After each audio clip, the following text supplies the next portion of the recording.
Hello everyone, welcome to करंटपुर। तो आज के डेली करंट अफेयर्स की सीरीज में हम लोग लगाएंगे 16 जनवरी 2024 का आने का हेलो एवरीवन, वेलकम टू करंटपुर। तो आज के डेली करंट अफेयर्स की वीडियो में हम लोग देखेंगे 16 जनवरी 2024 के करंट अफेयर्स को।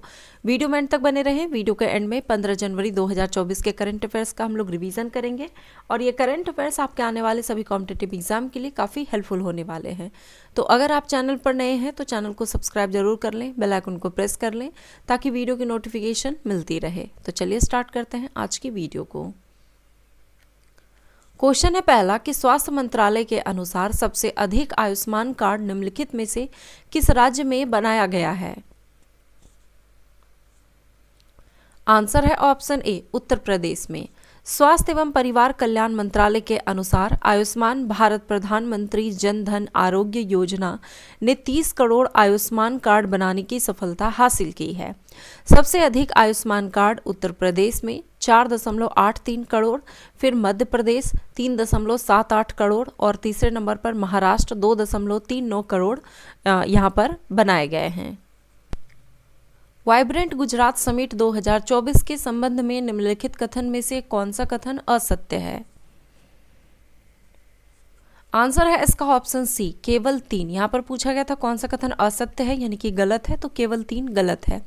दिया गया है कि अमेरिका के राष्ट्रपति जो बाइडेन इस समिट के मुख्य अतिथि थे, जो कि गलत है क्योंकि इसके जो मुख्य अतिथि थे वो संयुक्त अरब अमीरात के राष्ट्रपति मोहम्मद बिन जायद थे। बाकी के ऑप्शन सही है कि प्रधानमंत्री नरेंद्र मोदी ने 10 जनवरी 2024 को इस समिट का उद्घाटन किया। इस ग्लोबल समिट में 34 भागीदार देश और 16 भागीदार संगठनों ने भाग लिया। इस समिट की theme gateway to the future पर आधारित थी। 10 से 12 जनवरी 2024 को गुजरात के गांधीनगर में वाइब्रेंट गुजरात समिट 2024 के 10वें संस्करण का आयोजन किया गया। संयुक्त अरब अमीरात के राष्ट्रपति मोहम्मद बिन जायद इस समिति के मुख्य अतिथि थे। इस समिट में रिलायंस इंडस्ट्रीज के चेयरमैन मुकेश अंबानी ने हजीरा में भारत की पहली कार्बन फाइबर फैसिलिटी स्थापित करने की घोषणा की। टाटा ग्रुप के चेयरमैन एन चंद्रशेखर ने गुजरात के धोलेरा में सेमीकंडक्टर फैक्ट्री की योजना की घोषणा की। अदानी ग्रुप के चेयरमैन गौतम अदानी ने कच्छ के खावड़ा में 30 गीगावाट का नवीकरणीय ऊर्जा प्लांट लगाने की घोषणा की है।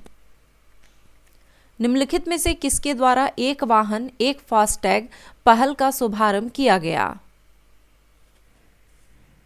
आंसर है ऑप्शन सी, भारतीय राष्ट्रीय राजमार्ग प्राधिकरण द्वारा, NHAI द्वारा।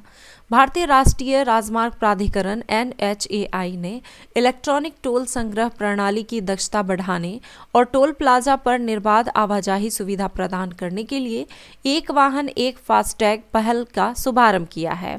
इस पहल का उद्देश्य कई वाहनों के लिए एकल फास्टैग का उपयोग अथवा एक विशेष वाहन के लिए कई फास्टैग को जोड़ने जैसे उपयोगकर्ताओं के व्यवहार को हतोत्साहित करना है। 14 जनवरी 2024 को किसे डेनमार्क का राजा बनाया गया? आंसर है option D, crown prince Frederick X को। 14 जनवरी 2024 को किसे डेनमार्क का राजा बनाया गया? आंसर है option D, crown prince Frederick 10 को।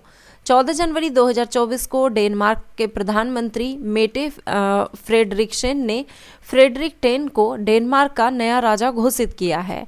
वह अपनी मां रानी मार्गरेट द्वितीय के उत्तराधिकारी बने हैं, जिसने 52 वर्षों तक शासन किया। एशियाई शूटिंग चैंपियनशिप 2024 में पुरुषों की 25 मीटर स्टैंडर्ड पिस्टल इवेंट में किसने गोल्ड मेडल जीता?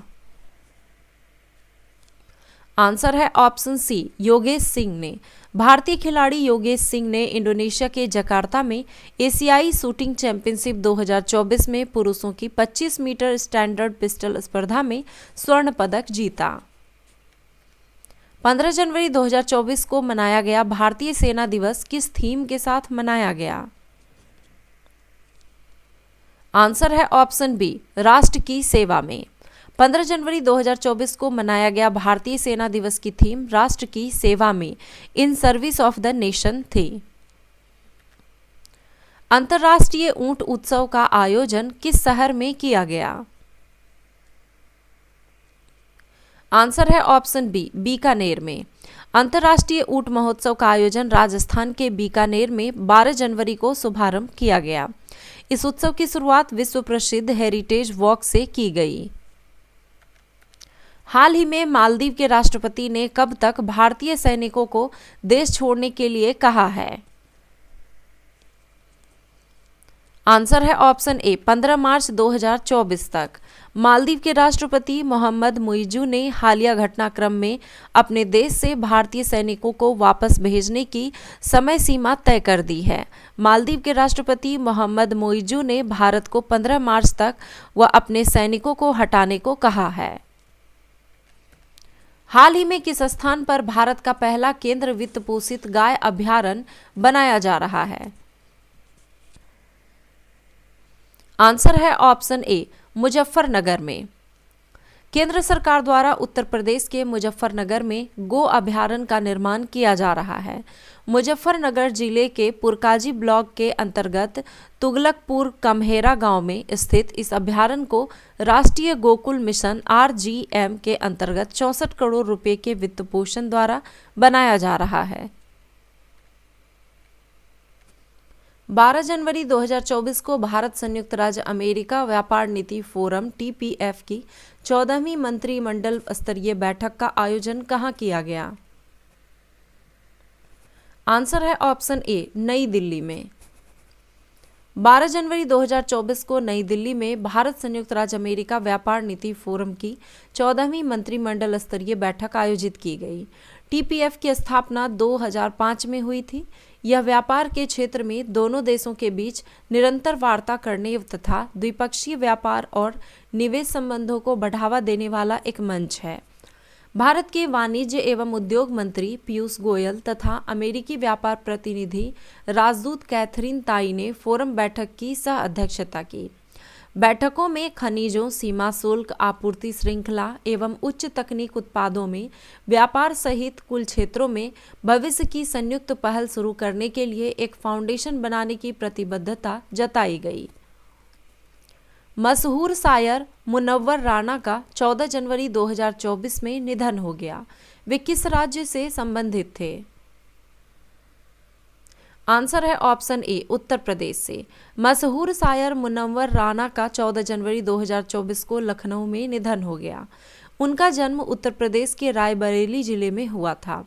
2014 में उनकी लिखी कविता साहदाबा के लिए साहित्य अकादमी पुरस्कार प्रदान किया गया था। उर्दू साहित्य में उनके योगदान के लिए वर्ष 2012 में उन्हें शहीद शोध संस्थान द्वारा माटी रत्न सम्मान से सम्मानित किया गया। WHO ने हाल ही में किस अफ्रीकी देश को मलेरिया मुक्त देश के रूप में प्रमाणित किया है? आंसर है ऑप्शन बी, काबो वर्डो को। WHO ने काबो वर्डो को मलेरिया मुक्त देश के रूप में प्रमाणित किया है। मॉरिशस और अल्जीरिया के बाद यह दर्जा प्राप्त करने वाला ये तीसरा अफ्रीकी देश है। काबो वर्डो की राजधानी परैया है। निम्नलिखित में से किस राज्य ने एंटीबायोटिक दवाओं के अत्यधिक उपयोग को रोकने के लिए ऑपरेशन अमृत शुरू किया है? आंसर है ऑप्शन डी, केरल ने। केरल औषधि नियंत्रण विभाग ने राज्य में एंटीबायोटिक दवाओं के अत्यधिक उपयोग को रोकने के लिए ऑपरेशन अमृत शुरू किया है। इसका उद्देश्य डॉक्टर की प्रिस्क्रिप्शन के बिना एंटीबायोटिक दवाओं की मेडिकल स्टोर पर बिक्री की निगरानी करना और उसे रोकना है। झारखंड के किस जिले में वल्चर रेस्टोरेंट स्थापित किया गया है? आंसर है ऑप्शन सी, कोडरमा में। झारखंड के कोडरमा जिले में वल्चर रेस्टोरेंट स्थापित किया गया है। इसका उद्देश्य बीमार मवेशियों के इलाज में प्रयुक्त डाइक्लोफेनेक जैसी दवाओं के प्रतिकूल प्रभाव से गिद्धों को बचाना है। भारत और किस देश के नौसेना के बीच पहले द्विपक्षीय अभ्यास अयोध्या आयोजित किया गया था?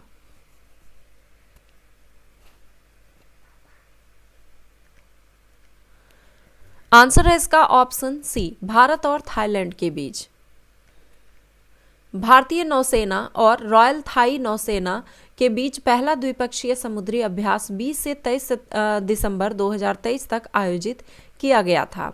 इस पहले द्विपक्षीय नौसैन्य अभ्यास के साथ ही भारत थाईलैंड समन्वित गश्ती अभियान इंडो थाई कॉर्पेट का 36वां संस्करण भी आयोजित किया गया था। भारत और थाईलैंड के बीच पहले द्विपक्षीय अभ्यास को अभ्यास अयुत्थाया नाम दिया गया है, जिसका शाब्दिक अर्थ है अजेय या अपराजेय, और यह ऐतिहासिक विरासत, समृद्ध संस्कृति संबंध तथा कई शताब्दियों से चली आ रही साझा ऐतिहासिक कथाओं को साझा करने वाले दो सबसे पुराने शहरों भारत के अयोध्या एवं थाईलैंड के ऐतिहासिक नगर अयुत्थाया के महत्व का प्रतीक है। तो चलिए 15 जनवरी 2024 के करंट अफेयर्स का रिवीजन करते हैं। दूसरा अंतर्राष्ट्रीय आयुष सम्मेलन और प्रदर्शनी 13 से 15 जनवरी 2024 को कहां आयोजित किया गया है? तो आंसर हो जाएगा दुबई, यूएई में। 11 जनवरी 2024 को किसे संघ लोक सेवा आयोग के सदस्य के रूप में नियुक्त किया गया है? आंसर हो जाएगा सीलवर्धन सिंह को। भारतीय थल सेना दिवस किस तिथि को मनाया जाता है? तो ये मनाया जाता है 15 जनवरी को। भारत अंतर्राष्ट्रीय विज्ञान महोत्सव विज्ञानिका का आयोजन 18 और 19 जनवरी 2024 को कहां आयोजित होगा? तो ये हरियाणा में होगा। 30 मीटर टेलीस्कोप TMT प्रोजेक्ट को कहां स्थापित किया जा रहा है? तो ये हवाई द्वीप में स्थापित किया जा रहा है। DRDO द्वारा 12 जनवरी 2024 को ओडिशा के चांदीपुर से नई पीढ़ी की आकाश NG मिसाइल का सफल परीक्षण किया गया, जिसकी मारक क्षमता कितनी है? तो 80 किलोमीटर। अस्थायी पर्यटन को बढ़ावा देने के लिए भारत के कितने समुद्री तटों को ब्लू फ्लैग सर्टिफिकेशन दिया गया? तो 12 समुद्र तटों को। ग्लोबल रिस्क रिपोर्ट 2024 ये किस संस्था द्वारा जारी किया जाता है? तो विश्व आर्थिक मंच द्वारा जारी किया जाता है। हाल ही में विलियम लाई किस देश के नए राष्ट्रपति बने? तो ताइवान के। खबरों में रहा माउंट मरापी ज्वालामुखी किस देश में स्थित है? तो इंडोनेशिया में। तो ये थे आज के करंट अफेयर्स। आई होप कि वीडियो पसंद आया होगा। वीडियो पसंद आया तो लाइक जरूर करें, कमेंट करें और दोस्तों के साथ शेयर जरूर करें। धन्यवाद।